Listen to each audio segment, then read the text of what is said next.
Electric circuits. तो ये हमारे चैप्टर का लास्ट सेक्शन है स्टूडेंट्स। आपको तो पता है स्टूडेंट्स कि हमारे घरों में इतनी सारी चीजें हैं जो इलेक्ट्रिसिटी से चलती है, जैसे कि बल्ब हो गया, फैन हो गया, टीवी हो गया, एसी हो गया, रेफ्रिजरेटर हो गया एंड सो ऑन। ये सब इलेक्ट्रिसिटी से चलती हैं। तो इसका मतलब है कि हमारे घरों में इलेक्ट्रिक सर्किट्स होते होंगे, ठीक है, तभी तो ये सारी चीजें चलती हैं हमारे घरों में। तो हमारे घरों में कैसे इलेक्ट्रिक सर्किट्स होते हैं, हमारे घर में कैसे इलेक्ट्रिसिटी आती है, वही हम अभी पढ़ने वाले हैं, डोमेस्टिक इलेक्ट्रिक सर्किट्स। आगे बढ़ने से पहले एक छोटी सी बात मैं आपको बताना चाहूंगा स्टूडेंट्स। अभी जो हम चैप्टर पढ़ रहे हैं उसका नाम है मैग्नेटिक इफेक्ट ऑफ करंट। सही बात है। इससे पहले एक और चैप्टर हमने पढ़ा है स्टूडेंट्स, जिसका नाम था इलेक्ट्रिसिटी। तो कायदे से देखा जाए तो ये जो टॉपिक है ना, वो इस चैप्टर के अंतर्गत आता है, इलेक्ट्रिसिटी के अंदर आता है। मैग्नेटिक इफेक्ट ऑफ करंट से कुछ खास लेना देना इसका नहीं है, लेकिन आपके लेवल की जो ज्यादा बुक्स हैं उनमें मैग्नेटिक इफेक्ट ऑफ करंट के चैप्टर में ही ये टॉपिक दिया होता है, इसलिए उसके साथ मैं आपको पढ़ा रहा हूं। बट एज सच, जैसा कि आपको नाम से ही लग रहा होगा यार, इलेक्ट्रिक सर्किट, तो ऑब्वियसली किस चैप्टर का टॉपिक लग रहा है, इलेक्ट्रिसिटी, ठीक है। तो थोड़ी सी इलेक्ट्रिसिटी की नॉलेज भी आपको होनी चाहिए। जैसे मैं आपको याद दिलाऊं, फ्यूज के बारे में हमने इलेक्ट्रिसिटी में पढ़ा है स्टूडेंट्स, ठीक है। अगर आपको याद नहीं हो बिल्कुल भी, तो इलेक्ट्रिसिटी नाम के जो चैप्टर है उसमें मेरा लेक्चर आप देखें, वहां मैंने फ्यूज के बारे में एक्सप्लेन किया है। क्या होता है स्टूडेंट्स फ्यूज जो है वो इलेक्ट्रिक सर्किट्स में यूज किया जाता है। क्यों यूज किया जाता है? To control amount of current flowing, to control the amount of current flowing। शायद आपको याद हो कि इलेक्ट्रिक सर्किट में अगर ज्यादा करंट फ्लो करने लगता है,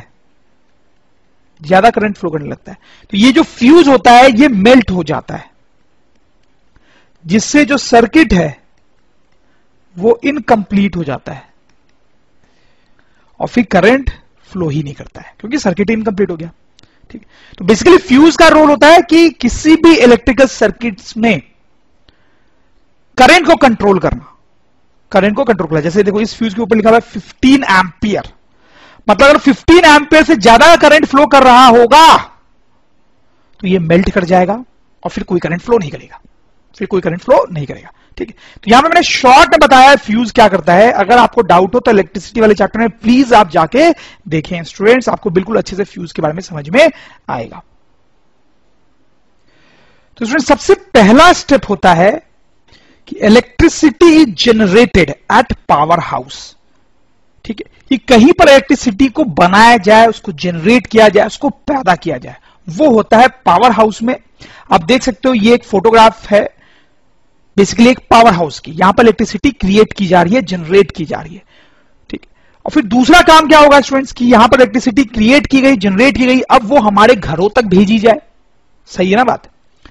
तो electricity is transmitted to our houses through cables over tall towers और अंडरग्राउंड, ठीक।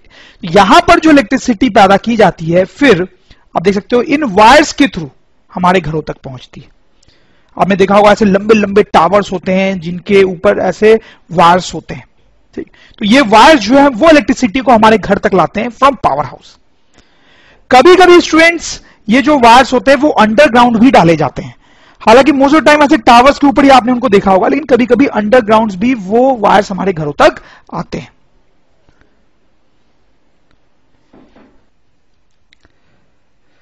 फिर आप देखिए स्टूडेंट्स, हमारे घरों तक जो वायर आती है उसके अंदर एक होता है न्यूट्रल वायर, ठीक है, जो कि ब्लैक रंग का होता है, आप देख सकते हो। एक होता है लाइव वायर जो कि रेड रंग का होता है, बहुत इंपॉर्टेंट होता है। एक ग्राउंड वायर भी होता है जो ग्रीन रंग का होता है, आप देख सकते हो, बट इसकी बात हम काफी देर बाद में करेंगे, ठीक है। तो हमारे घरों तक जो वायर्स आती हैं उसमें अभी आप सोचो कि एक ये होता है न्यूट्रल वायर ब्लैक रंग का और एक होता है red wire live wire basically, ठीक है। दोनों का कलर ऐसा इसलिए रखा गया है ताकि देख के हम क्लियरली डिस्टिंग्विश कर सकें कि यार अच्छा ये रेड कलर का मतलब ये लाइव वायर है, ठीक है। ये ब्लैक कलर का मतलब ये न्यूट्रल वायर है, मतलब ये हर जगह पे फॉलो होता है। जम्मू एंड कश्मीर में भी न्यूट्रल वायर ब्लैक रंग का ही होगा और लाइव वायर रेड रंग का ही होगा, और कन्याकुमारी में भी ऐसा ही होगा, ठीक है। And the same goes with ground wire, हालांकि ग्राउंड वायर की बात हम बाद में करेंगे स्टूडेंट्स। जो न्यूट्रल वायर हमारे घर तक आता है उसका पोटेंशियल होता है 0 वोल्ट। जो लाइव वायर हमारे घरों तक आता है उसका पोटेंशियल होता है 220 वोल्ट। मतलब लाइव वायर जो आता है वो हाई पोटेंशियल पे होता है, that is at high potential, और जो न्यूट्रल वायर हमारे घरों तक आता है that is at low potential, ठीक है। और दोनों के बीच का जो पोटेंशियल डिफरेंस है, पोटेंशियल डिफरेंस, वो कितना हुआ स्टूडेंट्स? ऑब्वियसली 220 वोल्ट, ठीक है। तो आप ध्यान रखिए, पहले इलेक्ट्रिसिटी को जनरेट किया गया, फिर वो इन वायर्स के थ्रू हमारे घरों तक आई, फिर उस वायर में एक ब्लैक वायर होता है दैट इज न्यूट्रल वायर, एक रेड वायर होता है जिसको बोलते हैं लाइव वायर, और दोनों के बीच में जो पोटेंशियल डिफरेंस होता है that is 220 volt. Live wire जो होता है रेड रंग का, उसका पोटेंशियल बहुत हाई होता है स्टूडेंट्स। तो स्टूडेंट आप सोचे कि ये लाइव वायर और ये जो न्यूट्रल वायर है ये हमारे घरों तक आए, ठीक है। हमारे घर के बाहर तक पहुंच गया, ऐसे सोचो, अब हमारे घर के अंदर इंटर करने वाले हैं, घर के अंदर इंटर करने वाले हैं, ठीक है। तो बेसिक फंडा तो यहां पे क्या होने वाला मैं आपको बता दूं, ये लाइव वायर है और ये न्यूट्रल वायर है। जैसे मान लो घर के अंदर किसी बल्ब को जलाना है, तो वो जो बल्ब है वो लाइव और न्यूट्रल वायर के बीच में इस तरह से कनेक्टेड होता है, ठीक है, तो वो जलने लगता है। अगर कोई पंखे को भी जलना है तो वो इसी तरह से कनेक्टेड होगा, टीवी को जलना है, रेफ्रिजरेटर को जलना है, तो सब इसी तरह से कनेक्टेड होते हैं, ठीक है। लेकिन क्योंकि घर के अंदर हमें बहुत सारे डिवाइसेस इलेक्ट्रिसिटी से चलाने होते हैं, तो ये जो लाइव वायर और न्यूट्रल वायर घर के अंदर आने हैं, उनको घर में सिस्टमैटिक वे में डालना पड़ेगा, सिस्टमैटिक वे में डिस्ट्रीब्यूट करना पड़ेगा, ताकि घर के हर कोने तक वो जाएं और हर अप्लायंस को सही से चलाया जा सके, ठीक है। तो क्या होता है वही हम देखने वाले हैं। सबसे पहले तो क्या होता है कि ये जो लाइव वायर है वो एक मेन फ्यूज से पास करता है, मेन फ्यूज से, ठीक है। ये मेन फ्यूज का पर्पज क्या होता है? यहां पे देखो, हमने तो देखा ही ना कि फ्यूज का रोल क्या होता है। फ्यूज का रोल ये होता है कि वो ज्यादा करंट फ्लो नहीं करने देगा, बहुत ज्यादा, ठीक। तो गवर्नमेंट ने आपके घर तक लाइव वायर, न्यूट्रल वायर भेजा, लेकिन आप उसका मिसयूज करने लगते हो। सपोज करो आपने 10 टीवी, 15 एसी, पता नहीं कितने फैंस और बल्ब सब जलाने की कोशिश की, ठीक है। तो अगर आप इतने सारे डिवाइसेस या अप्लायंसेस चलाओगे तो बहुत ज्यादा करंट आप ड्रॉ कर रहे होगे, बहुत ज्यादा करंट ड्रॉ कर रहे होगे। तो उस टाइम पे ये मेन फ्यूज जो है वो मेल्ट हो जाएगा। जनरली हम बोलते हैं ना कि फ्यूज उड़ गया, ठीक है। तो ये फ्यूज जो है मेल्ट हो जाएगा, ठीक है। तो फिर करंट अंदर आएगा ही नहीं आपके घर में और आप कुछ भी जला नहीं पाओगे, ठीक है। तो मेन फ्यूज का पर्पज आप समझ गए स्टूडेंट्स, हम लिख भी सकते हैं उसको। Main fuse limits the supply of current into the house, ठीक है।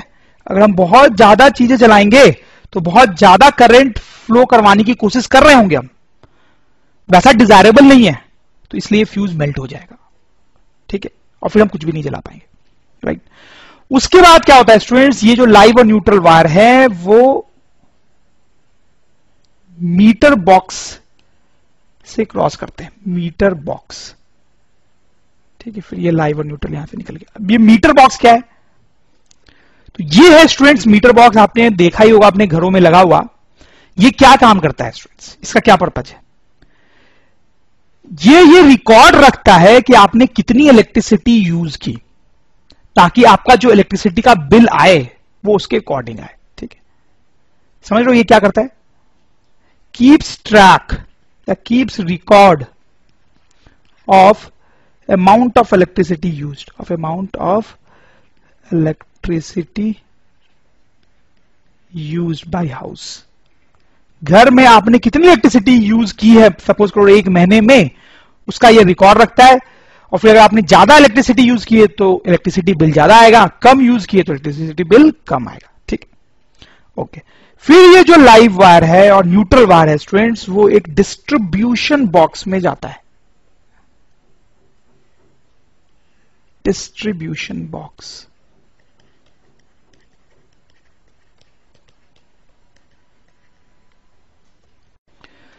ये डिस्ट्रीब्यूशन बॉक्स क्या होता है, इसमें क्या काम होता है आप देखो।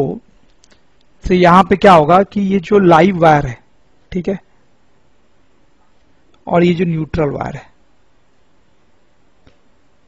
दोनों अब आपके घरों के अंदर जाएंगे। मतलब घर के अंदर ही होता है डिस्ट्रीब्यूशन बॉक्स, मतलब डिफरेंट डिफरेंट रूम्स में जाएंगे, ठीक है। और एक और पेयर लाइव वायर और न्यूट्रल वायर का इसी तरीके से जाता है, एक और पेयर।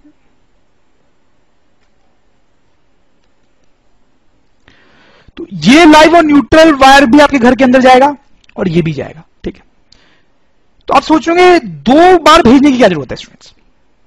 अब जैसे क्या होता है कि मैं बताऊं, यहां पर मान लो इस लाइव वायर में एक और फ्यूज लगा होगा, ठीक है, उसकी लिमिट होगी 5 एम्पियर, और इस लाइव वायर में भी एक और फ्यूज लगा होगा जिसकी लिमिट होगी 15 एम्पियर। ये फ्यूज है, फ्यूज है, फ्यूज। आप समझ गए क्या मतलब है। जैसे कुछ डिवाइसेस होते हैं जो बहुत ज्यादा करंट खाते हैं, हेवी डिवाइस होते हैं, जैसे कि electric iron, AC, heater, television, ये सब ऐसे डिवाइसेस होते हैं जो बहुत ज्यादा करंट खाते हैं। लेकिन कुछ दूसरे डिवाइसेस होते हैं जैसे बल्ब हो गया, फैन हो गया, ठीक है, या छोटे मोटे और इलेक्ट्रिसिटी के सामान जो बहुत कम करंट खाते हैं। तो ये लाइव और न्यूट्रल वायर उन डिवाइसेस तक जाता है जो कम करंट खाते हैं, ठीक है, और ये लाइव वायर और न्यूट्रल वायर उन डिवाइसेस तक जाता है जो ज्यादा करंट खाते हैं स्टूडेंट्स, ठीक है। इसलिए यहां पर जो फ्यूज लगा आप देख सकते हो 15 एम्पियर का है, जबकि यहां पे सिर्फ 5 एम्पियर का ही है। मतलब यहां पर ये जो लाइव वायर जा रहा है वो ज्यादा 5 एम्पियर करंट ही कैरी कर पाएगा, ज्यादा करंट नहीं कैरी कर सकता, जरूरत भी नहीं है क्योंकि यहां पे छोटे छोटे डिवाइसेस कनेक्टेड है। लेकिन ये जो वायर है वो ज्यादा करंट कैरी कर सकता है, 15 एम्पियर तक कैरी कर सकता है, और यहां पे ज्यादा करंट की जरूरत भी है क्योंकि यहां पे जो डिवाइसेस है वो भी बहुत हैवी है। तो हैवी डिवाइसेस के लिए लाइव और न्यूट्रल वायर जो है वो अलग रन करते हैं, और जो लाइट डिवाइसेस होते हैं उनके लिए लाइव और न्यूट्रल वायर अलग रन करते हैं, ठीक है, घरों के अंदर। हालांकि ज्यादा बात हम इस लाइव और न्यूट्रल वायर की कर रहे होंगे, इसकी उतनी बात नहीं कर रहे होंगे। जो बात इनफैक्ट हम इसके लिए अब आगे करने वाले हैं वो इसके लिए भी होगी ही, ठीक है। तो we'll focus more on this. तो हमने यहां पे लिख लिया है 2 pairs of live and neutral wire run across the house, ठीक है। 1 wire with 15 ampere fuse, 1 wire with 15 ampere fuse is for heavy devices, ठीक है। 1 pair of wires लिखा होना चाहिए था to be more accurate. 1 pair of wires with 15 ampere fuse is for heavy devices. 1 pair of wires with 5 ampere fuse is for small devices, ठीक है students. जैसा मैंने आपको बोला वही यहां पे मोटा मोटी लिखा गया है। अब देखिए स्टूडेंट्स, ये जो लाइव वायर है अब ये पूरे घर में दौड़ेगा, ठीक है, ये लाइव वायर, और ये जो न्यूट्रल वायर है ये भी पूरे घर में डिस्ट्रीब्यूटेड होता है, पूरे घर में डिस्ट्रीब्यूटेड होता है, ठीक है। अब जैसे आपको बल्ब कनेक्ट करना है तो आप बल्ब को इस लाइव और न्यूट्रल वायर के बीच में कर देते हो थ्रू अ स्विच, ठीक है। एक और बल्ब कनेक्ट करना है तो उसको भी आप इस तरह से थ्रू अ स्विच दोनों वायर के बीच में कनेक्ट कर देते हो। और भी कोई भी चीज आपको कनेक्ट करनी है, फैन है या कोई दूसरा डिवाइस है, तो उसको स्विच के थ्रू इस तरह से आप कनेक्ट करते जाते हो, ठीक है। तो आप देख सकते हो अगर आप इस स्विच को ऑन करोगे, इस स्विच को ऑन करोगे तो ये सर्किट कंप्लीट हो जाएगा एंड बल्ब विल ग्लो, ठीक है। ये स्विच आप ऑन करोगे तो ये सर्किट कंप्लीट हो जाएगा and this device will start working, ठीक है। तो आप देख सकते हो कि सारे डिवाइसेस को पैरेलल में कनेक्ट किया गया है, पैरेलल कनेक्शन, पैरेलल कनेक्शन, सारे डिवाइसेस को पैरेलली कनेक्ट किया गया है। अब स्टूडेंट्स पैरेलल कनेक्शन क्यों किया गया है, सीरीज कनेक्शन क्यों नहीं किया गया है? तो स्टूडेंट्स इलेक्ट्रिसिटी वाले चैप्टर में मैंने आपको बताया था कि पैरेलल कनेक्शन क्यों बेटर होता है सीरीज से। तो वहां पर इलेक्ट्रिसिटी वाले चैप्टर में आप जाके देख सकते हो कि क्यों पैरेलल कनेक्शन बेटर होता है कंपेयर टू सीरीज। 2 तरह के कनेक्शन होते हैं ना, सीरीज और पैरेलल। तो क्यों पैरेलल कनेक्शन बेटर होता है, 3 रीजंस मैंने वहां पे बताए हैं, आप जाके देखें, आपसे पूछा जा सकता है, ठीक है। बहुत सिंपल सी बात है, आपको समझ में आ जाएगी। थोड़ा सा इस फ्यूज के बारे में और बात करेंगे स्टूडेंट्स, पॉइंट नंबर 5 में फ्यूज के बारे में, ठीक है। ये जो फ्यूज है वो मेल्ट हो सकता है, जब ये मेल्ट हो जाएगा तो इधर करंट नहीं पहुंच पाएगा, ठीक है। तो ये सारी चीजें चलना बंद हो जाएंगी। तो ये फ्यूज किन किन केसेस में मेल्ट होता है? बेसिकली फ्यूज तब मेल्ट होता है जब यहां का जो करंट है वो बहुत ज्यादा हो जाए, बहुत ज्यादा हो जाए। लेकिन ये करंट बहुत ज्यादा होता कब है? तो मेन दो रीजंस होते हैं, ठीक है, fuse main reasons of main causes for fuse to melt. Fuse के मेल्ट होने के दो मेन कॉजेज होते हैं, एक तो ओवरलोडिंग, ये तो मैं आपको थोड़ा सा बता भी चुका हूं। ओवरलोडिंग का मतलब क्या होता है? अगर आप अपने बहुत सारे अप्लायंसेस कनेक्ट कर दिए, जरूरत से ज्यादा अप्लायंसेस कनेक्ट कर दिए, ठीक है, तो बहुत ज्यादा करंट यहां से फ्लो करने लगेगा, ठीक है। जैसे मान लो ये जो बल्ब है थोड़ा सा करंट ये लेगा, ये बल्ब थोड़ा सा करंट लेगा, ये जो भी डिवाइस आपने कनेक्ट किया है वो थोड़ा सा करंट लेगा, ये भी थोड़ा सा करंट लेगा, ऐसे बहुत सारे डिवाइसेस आपने कनेक्ट कर दिए, तो सब थोड़ा थोड़ा करंट लेके ओवरऑल यहां से बहुत करंट आने लगेगा। अगर वो करंट 5 एम्पियर को एक्सीड कर गया, ठीक है, तो ये फ्यूज मेल्ट हो जाएगा। और यहां पे मेल्टिंग का कारण क्या था? ओवरलोडिंग, ओवरलोडिंग, क्योंकि हमने बहुत ज्यादा लोड कर दिया यहां पे, ठीक है। दूसरा रीजन होता है student short circuiting, short circuiting. Short circuiting का मतलब क्या होता है स्टूडेंट्स? देखो, ये लाइव वायर है और ये न्यूट्रल वायर है, ठीक है। अगर किसी तरीके से ये कांटेक्ट में आ जाए, ये जो लाइव वायर है तो ये कॉपर का है, उसके ऊपर रेड रंग की कोटिंग होती है, इंसुलेशन होता है रेड रंग का, वो हमने पढ़ा है। न्यूट्रल के ऊपर जो है वो ब्लैक रंग का इंसुलेशन होता है, ठीक है। लेकिन किसी कारण से अगर ये इंसुलेशन कट गया, मान लो कट गया, और ये इंसुलेशन भी कट गया, और ये दोनों वायर्स किसी कारण से एक दूसरे को टच करने लगते हैं, अगर किसी कारण से ये दोनों टच करने लगे तो क्या था? उस सिचुएशन को शॉर्ट सर्किटिंग बोलते हैं। तब बहुत ज्यादा करंट फ्लो करने लगता है और ये फ्यूज मेल्ट हो जाएगा, फ्यूज मेल्ट हो जाएगा, ठीक। तो शॉर्ट सर्किटिंग आपको समझ में आई क्या होता है? हम लिख सकते हैं यहां पे, if live and neutral wires come in contact due to any defect such as breaking of insulation of wires, heavy current flows. जैसा मैंने आपको बताया कि अगर इंसुलेशन ब्रेक हो जाए या किसी भी और कारण से ये दोनों वायर्स कांटेक्ट में आ जाए तो बहुत ज्यादा करंट फ्लो करने लगता है। This situation is called short circuiting, इसी को शॉर्ट सर्किटिंग बोलते हैं।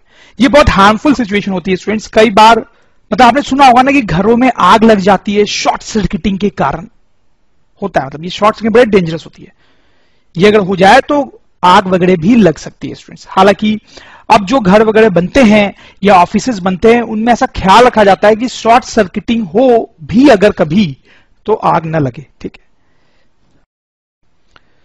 देखिए स्टूडेंट्स, एक और बड़ा इंपॉर्टेंट सा पॉइंट हम यहां पे देखेंगे, दैट इज ग्राउंड वायर। मैंने आपको बताया था कि ग्राउंड वायर जो है वो ग्रीन कलर का वायर होता है, लेकिन उसका क्या एप्लीकेशन है, क्या रोल है उसका, वो अभी तक मैंने आपको नहीं समझाया। सो देखो मैं समझाता हूं आपको। ये जो लाइव वायर है या न्यूट्रल वायर है, उनका इंसुलेशन कई बार टूट सकता है, जैसा हमने पहले बात की। क्यों टूट सकता है, क्या क्या रीजंस हो सकते हैं, वो भी हम लिख लेते हैं। For example, insulation of live wire और even neutral wire can be damaged, due to, क्यों डैमेज हो सकते हैं वो, ठीक है, ब्रेकिंग ऑफ इंसुलेशन,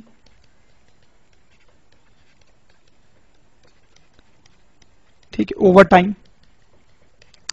मतलब वो जो प्लास्टिक का इंसुलेशन है वायर के ऊपर, धीरे धीरे हो सकता है वो फट जाए, टूट जाए, ठीक है, तो डैमेज हो गया इंसुलेशन। दूसरा रीजन ये भी हो सकता है कई बार हीटिंग। देखो स्टूडेंट्स, जब वायर से करंट फ्लो करता है तो हमने देखा है कि हीटिंग इफेक्ट प्रोड्यूस होता है। तो कई बार ऐसा भी हो सकता है कि उस हीटिंग के कारण वो जो प्लास्टिक कोटिंग है वो मेल्ट हो जाए, तो भी वो डैमेज हो गया, ठीक है। तो ये दो मेन रीजंस होते हैं जिसके कारण लाइव वायर का इंसुलेशन खराब हो सकता है।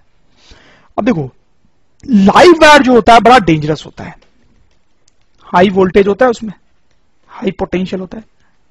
कितना पोटेंशियल होता है स्टूडेंट्स, याद करें आप, 220 वोल्ट, ठीक है। तो बहुत हाई पोटेंशियल होता है। इसको अगर आपने टच कर लिया ना तो शॉक से मर जाओगे आप, शॉक से मर जाओगे। ओके, अब देखो स्टूडेंट्स क्या होता है, जैसे कि एग्जाम्पल लेते हैं कि इलेक्ट्रिक आयरन जो होता है हमारे घरों में, इलेक्ट्रिक आयरन, उसका एग्जाम्पल लेते हैं। ठीक है, उसकी जो बाहर की बॉडी होती है, कवरिंग होती है, वो मेटालिक होती है, मेटालिक बॉडी। ठीक है, आप ध्यान देखना उसके नीचे का जो पार्ट होता है तो बिल्कुल ही मेटालिक होता है। ठीक है, अब तो ये चल रहा है अगर, तो स्टूडेंट्स इसमें लाइव वायर आ रहा होगा और न्यूट्रल वायर भी आ रहा होगा। ठीक है, जिसके कारण ये इलेक्ट्रिक आयरन वर्क करता है। लेकिन अगर ये लाइव वायर की जो इंसुलेशन है वो ब्रेक हो गई सपोज करो, और समहाउ अंदर का जो वायर है वो इस मेटालिक बॉडी के कांटेक्ट में आ गया, समझ रहे हो, लाइव वायर का जो इंसुलेशन है वो ब्रेक हो गया किसी भी कारण से, और उसके अंदर का जो वायर है, कॉपर वायर है, वो इस मेटालिक बॉडी के कांटेक्ट में आ गया। ठीक है, अब स्टूडेंट्स अगर आपने टच कर दिया इस मेटालिक बॉडी को तो क्या होगा? It's like you are touching the live wire, it's like you are touching the live wire. ठीक है, तो अगर आपने इस मेटालिक बॉडी को आप टच कर दिया तो आपको बहुत हैवी शॉक लग सकता है, आपकी डेथ भी हो सकती है स्टूडेंट्स। आप समझ रहे हो, मतलब ये तो बहुत ही डेंजरस सिचुएशन हो गई ना हमारे घरों में। किसी भी कारण से अगर ये लाइव वायर का इंसुलेशन डैमेज हुआ और उसके अंदर कॉपर वायर जो है मेटालिक बॉडी के कांटेक्ट में आ गया तो फिर तो हम गए। अगर हमने आयरन को टच कर दिया तो हमें शॉक लग सकता है। तो स्टूडेंट कुछ ना कुछ करना पड़ेगा ना कि ताकि ऐसा ना हो। यहां पर रोल आता है ग्राउंड वायर का, ग्राउंड वायर का। ठीक, तो लाइव और न्यूट्रल वायर के साथ इस इलेक्ट्रिक आयरन में एक ग्राउंड वायर भी आता है, एक और वायर आता है दैट इज ग्राउंड वायर। ठीक है, और उसको तो इंटेंशनली इस बॉडी के कांटेक्ट में रखा जाता है, इंटेंशनली, कोई फॉल्ट नहीं है यहां पे, इंटेंशनली उसको मेटालिक बॉडी के कांटेक्ट में रखा जाता है।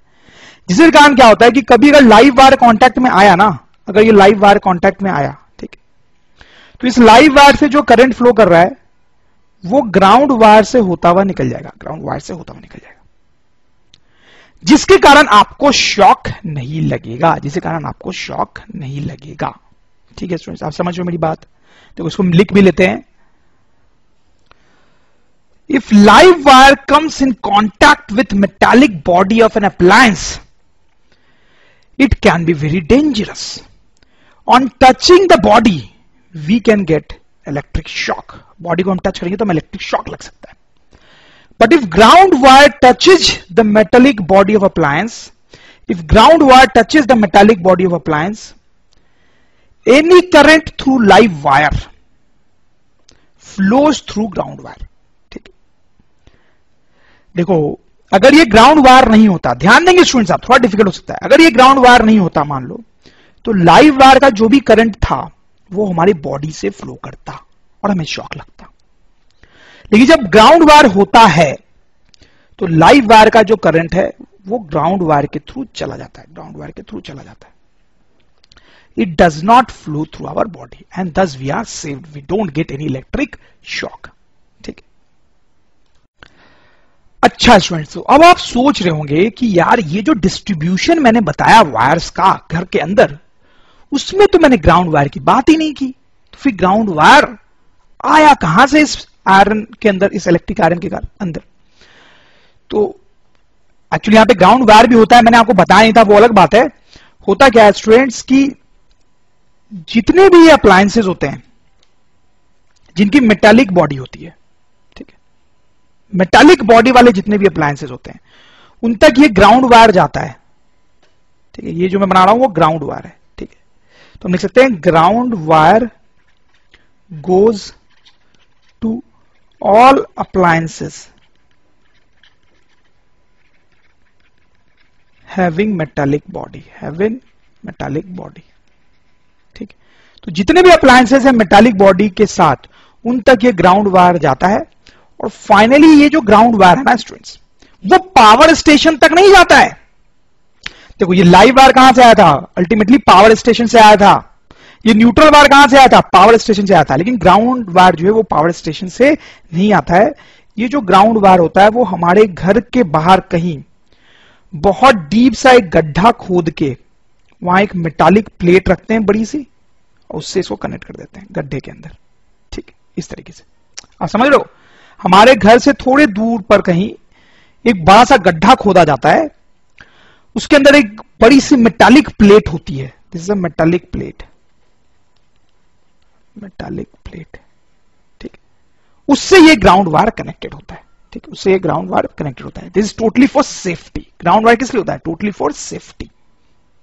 तो ग्राउंड वायर नहीं भी हो तो ये सर्किट काम करेगा, बल्ब वगैरह सब जलेंगे, लेकिन फिर ऐसी दुर्घटना हो सकती है, इसलिए ग्राउंड वायर का होना जरूरी होता है फॉर सेफ्टी।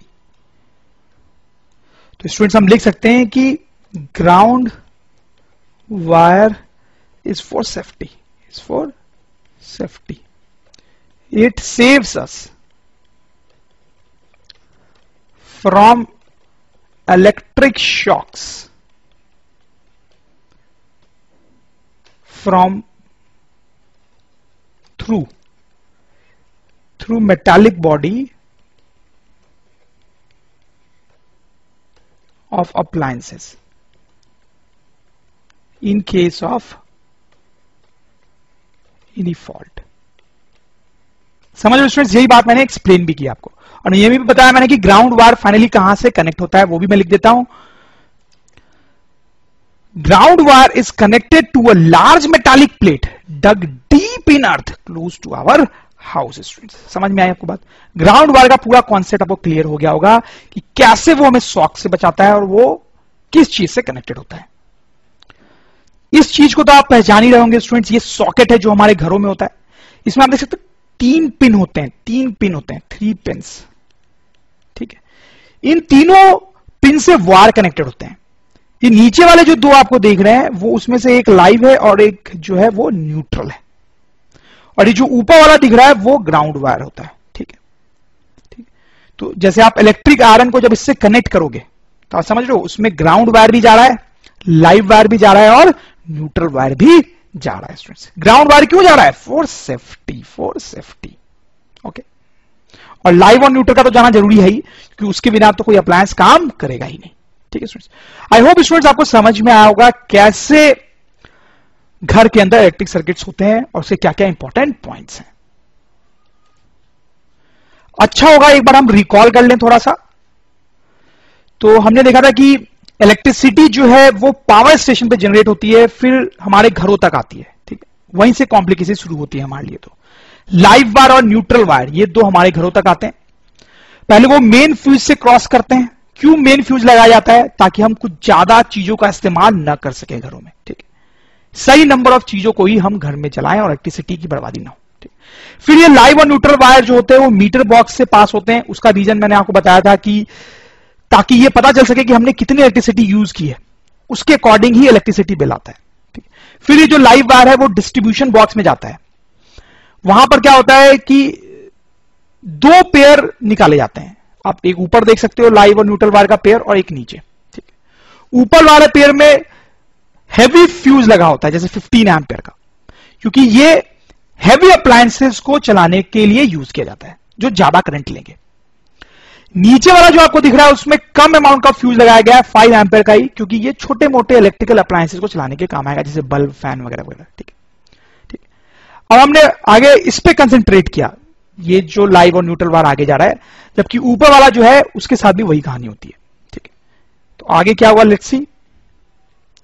तो आगे ये जो लाइव और न्यूट्रल वायर है वो घर के अंदर जाते हैं, घर के डिफरेंट डिफरेंट पोर्शंस में जाते हैं, और जो भी डिवाइस हमें चलाने होते हैं वो पैरेलल में लगाए जाते हैं, ठीक है, पैरेलल में लगाए जाते हैं थ्रू स्विच, ठीक है। स्विच ऑन मतलब device on, switch off device of. फिर मैंने आपको बताया स्टूडेंट्स की ग्राउंड वायर की क्या जरूरत पड़ी हमें, ठीक है। तो हमने देखा कि जो भी अप्लायंस मेटालिक बॉडी का बना होता है, जो भी अप्लायंस मेटालिक बॉडी का बना होता है उससे ग्राउंड वायर कनेक्टेड होता है। फाइनली वो ग्राउंड वायर जो है घर के बाहर किसी गड्ढे के अंदर जाता है और एक मेटालिक प्लेट से कनेक्टेड होता है, ठीक। कैसे ये ग्राउंड वायर हमें शॉक से बचाता है वो भी हमने देखा स्टूडेंट्स, ठीक। तो ये पूरी कहानी थी जो आपको समझ में आई होगी, ठीक है students. With this we are done, we have actually finished this chapter students.